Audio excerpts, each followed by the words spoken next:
Hello guys, welcome back to my channel. কেমন আছো তোমরা সবাই? আশা করছি তোমরা সবাই খুব ভালো আছো। আমিও ভীষণ ভালো আছি। তোমাদের জন্য আরও একটা নতুন ভ্লগ নিয়ে আমি চলে এসেছি।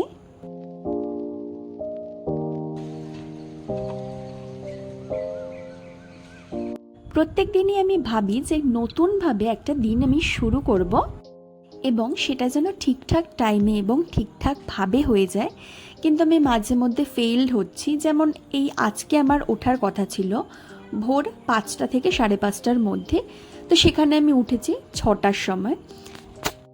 আমি আগের দিনে মোটামুটি লিখে রাখি যে আমি পরের দিন সকাল সকাল উঠে আমি কী কী কাজ করব এবং পরপর আমি কী কী করব, কিন্তু যখন আমার একটু লেট হয়ে যায় না, তখন আমার কোনো কিছু কিছু কাজ আমার স্কিপ হয়ে যায় এবং সেই জিনিসটাই আমার একদমই ভালো লাগে না।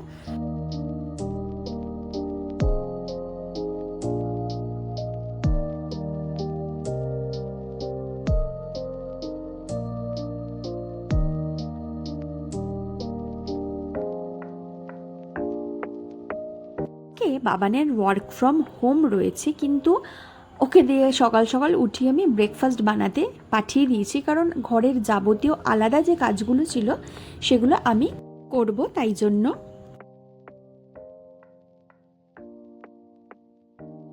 বাবান আজকে ব্রেকফাস্টে বানাচ্ছে এগ স্যান্ডউইচ, যেটা হচ্ছে আমার ভীষণই পছন্দের।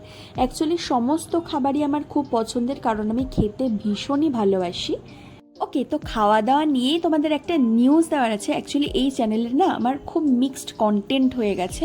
তো আমি কখনো ট্রাভেলের ভিডিও দিচ্ছি, কখনো কুকিং ভিডিও দিচ্ছি। তো আমি ভাবলাম যখন আমি খাওয়া দাওয়া এতটা ভালোবাসি, রান্না করাটাও আমার আজকাল খুব পছন্দের একটা বিষয় হয়ে গেছে, তো আমি রান্না নিয়ে একটা আলাদা চ্যানেল আমি খুলে ফেলেছি। তো সেই চ্যানেলটা তোমাদের যদি ভালো লেগে থাকে অবশ্যই সাবস্ক্রাইব করে দিও। আমি চ্যানেলের লিঙ্কটা অবশ্যই এই ভিডিওর ডেসক্রিপশন বক্সে আমি দিয়ে দেবো। তো তোমরা প্লিজ আমার চ্যানেলটা সাবস্ক্রাইব করে দেবে, লাইক করে দেবে ভিডিওগুলো।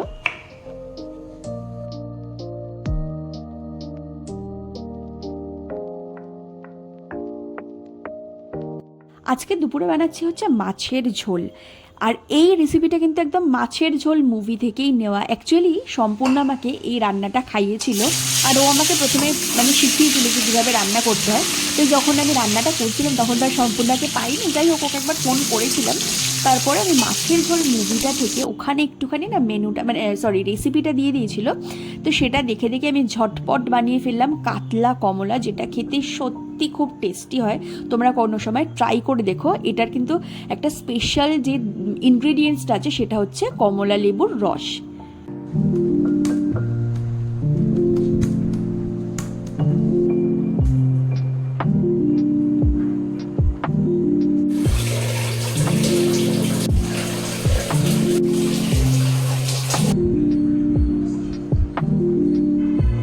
রান্নাবান্না কমপ্লিটের পরে আমার কিছু ভিডিও পেন্ডিং ছিল, তো সেগুলোকে আমি এডিটিং করে ফেলেছিলাম। আর এদিকে তারপর স্নান টান করে আমি লাঞ্চও করে নিয়েছিলাম। আর বাবানের যেহেতু কাজে একটু ব্যস্ত ছিল, তাই ও আগেই লাঞ্চটা কমপ্লিট করে নিয়েছিল। তো তারপরে ওকে দিয়ে সামনের একটা দোকান থেকে দুটো আইসক্রিম আনিয়েছিলাম, কারণ এখানে না অরুণ আইসক্রিমের দোকান রয়েছে একদম বাড়ির সামনে, আর যেটা খেতে আমার ভীষণই ভালো লাগে। জানালার সামনে দাঁড়িয়ে যেহেতু আমি আইসক্রিম খাচ্ছিলাম, হঠাৎ করে দেখি একটা কি সুন্দর রামধনু দেখা গিয়েছে, যেটা খুবই সুন্দর ছিল।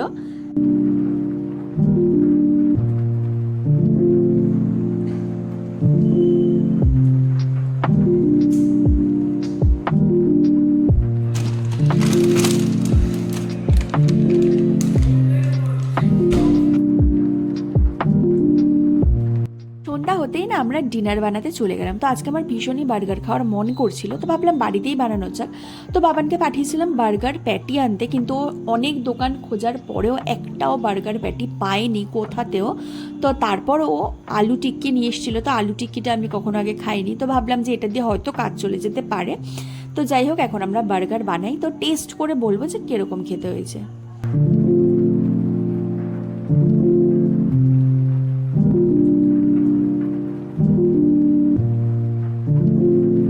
আমি যে কতটা জাঙ্ক ফুড খেতে ভালোবাসি সেটা তো তোমরা জানোই, কিন্তু এখানে আসার পর থেকে না সেটা মেনটেন করার চেষ্টা করছি।